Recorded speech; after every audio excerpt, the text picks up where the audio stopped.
નમસ્તે વિદ્યાર્થી મિત્રો, પાઠ બીજો જેનું નામ છે अनूठे इंसान।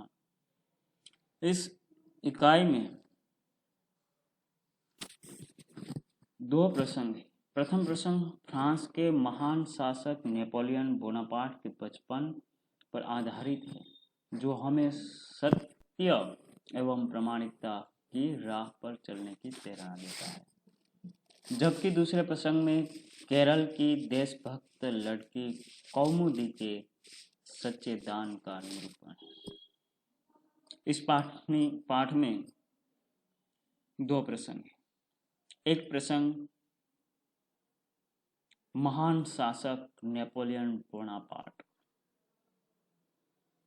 जिसका एक बचपन का प्रसंग है, जो हमें सत्य एवं प्रामाणिकता की राह पर चलने की प्रेरणा देता है। दूसरा प्रसंग है वो केरल की देशभक्त लड़की, जिसका नाम है कौमुदी, जो सच्चे दान का निरूपण करने की हमें सीख देती है।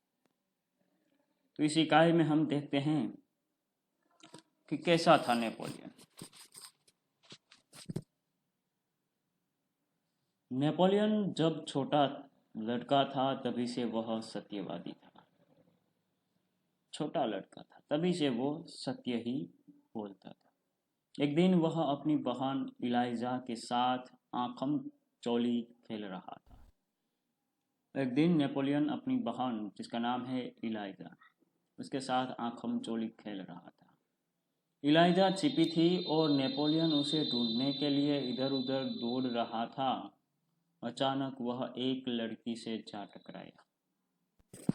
लड़की अमरूद बेचने के लिए ले जा रही थी। नेपोलियन के टकराने से उसकी टोकरी नीचे गिर पड़ी।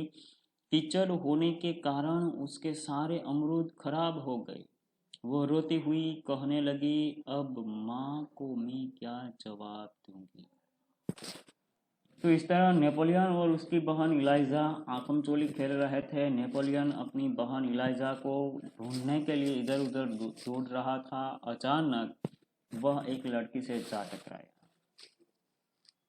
लड़की अमरूद बेचने के लिए जा रही थी। नेपोलियन के टकराने से उसकी टोकरी गिर पड़ी और उसके सारे अमरूद कीचड़ में गिर गए और उसके अमरूद खराब हो गए। वह रोती हुई कहने लगी कि अब माँ को मैं क्या जवाब दूंगी। इलाइजा कहने लगी, चलो भैया हम यहाँ से भाग चले। नेपोलियन की बहन कहती है कि चलो अब यहाँ से हम भाग चले। नेपोलियन ने क्या जवाब दिया, नहीं बहन, हमारे कारण ही तो इसकी हानि हुई है। यह कहकर नेपोलियन ने जेब में रखे 3 छोटे सिक्के उस लड़की को देकर कहा, बहन मेरे पास ये 3 ही सिक्के हैं, तुम इन्हें ले लो। नेपोलियन कहता है, हमारे कारण इस लड़की का नुकसान हुआ है। ऐसे कहकर नेपोलियन ने अपनी जेब में हाथ डाला और 3 सिक्के उस लड़की को दिए। कहा कि मेरे पास इतने सिक्के हैं जो तुम रख लो। इन 3 सिक्कों से क्या होगा, मेरी माँ मुझे बहुत मारेगी। लड़की ने कहा, अच्छा तो तुम हमारे साथ घर चलो, हम तुम्हें अपनी माँ से और पैसे दिलवा देंगे।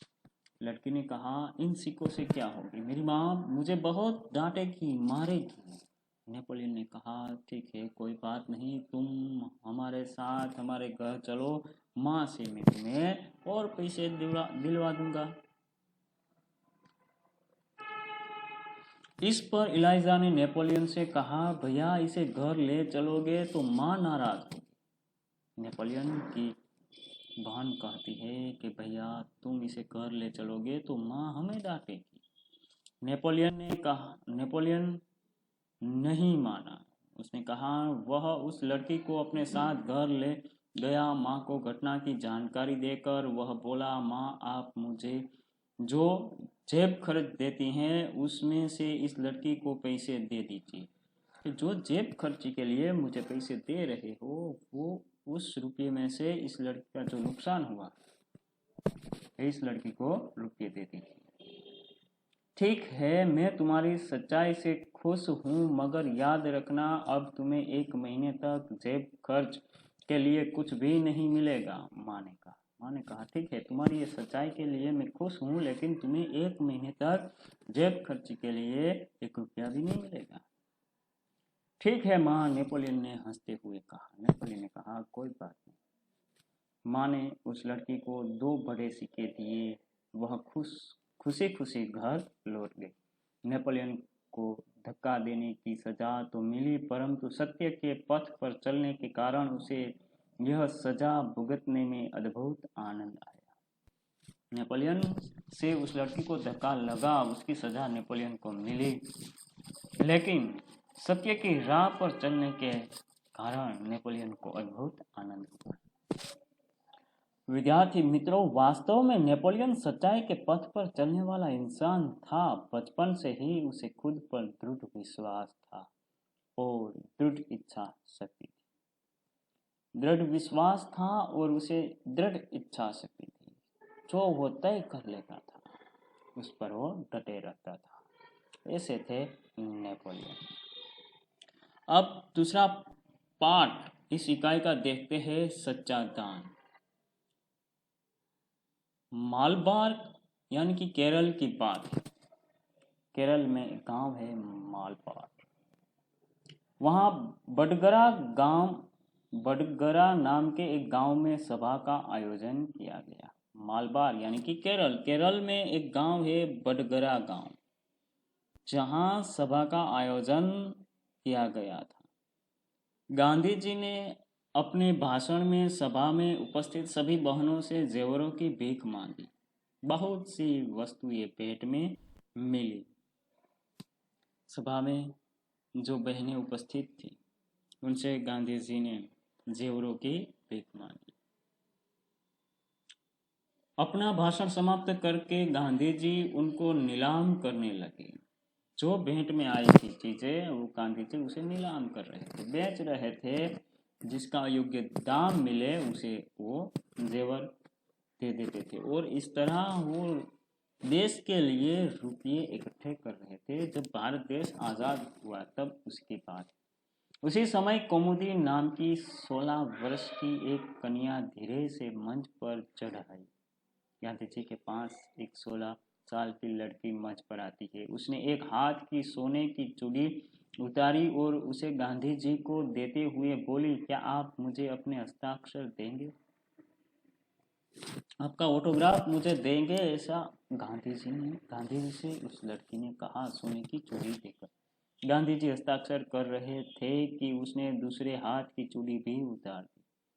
एक चूड़ी दी। जैसे गांधी जी हस्ताक्षर कर रहे थे तो उसने दूसरी चूड़ी भी उतार कर दी। यह देखकर गांधी जी ने कहा, अरे पगली लड़की, दोनों चूड़ियां देने की जरूरत नहीं है। एक ही चूड़ी लेकर मैं तुम्हें अपना हस्ताक्षर दे दूंगा।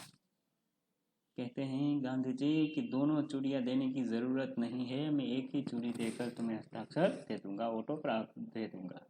इसके उत्तर में कौमुदी ने अपने गले का स्वर्ण हार उतार लिया। गांधी जी ने पूछा, तुमने अपने माता पिता से आज्ञा ली है ना?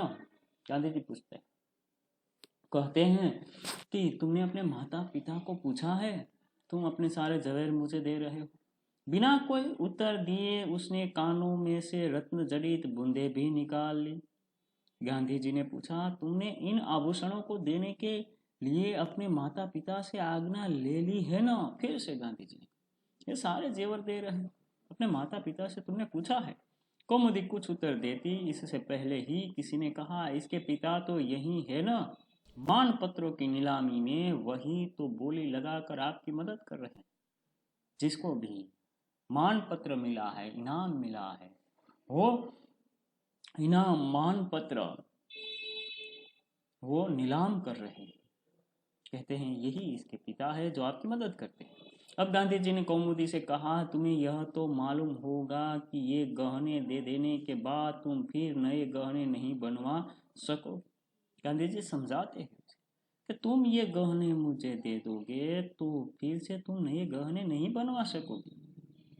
इसका ख्याल है तुम्हें? कौमुदी ने यह शर्त दृढ़ता पूर्वक स्वीकार कर ली। गांधी जी ने हस्ताक्षर करने के बाद यह वाक्य लिख दिया। हस्ताक्षर करने के बाद गांधी जी ने कहा कि तुम्हारे इन आभूषणों की अपेक्षा तुम्हारा त्याग ही सच्चा आभूषण है। ये जो तुम आभूषण दान में दे रही हो, भारत देश की जो स्थिति नाजुक है, उस वक्त गांधी जी रुपये इकट्ठे करने के लिए सभाएं रखते थे और लोगों से रुपये मांगते थे, जवेरात मांगते थे। तब कौमुदी ने अपने सारे गहने दे दिए। तब गांधी जी ने उसे कहा कि हस्ताक्षर करने के बाद उसे नीचे लिख दिया कि तुम्हारे इन आभूषणों की अपेक्षा तुम्हारा त्याग ही सच्चा आभूषण है। सच है, देश प्रेम से बढ़कर कुछ नहीं। सच्ची बात, सबसे पहले देश प्रेम होना चाहिए, इसके बढ़कर कुछ नहीं है। इस पाठ यहाँ पूर्ण करते हैं। अस्तु।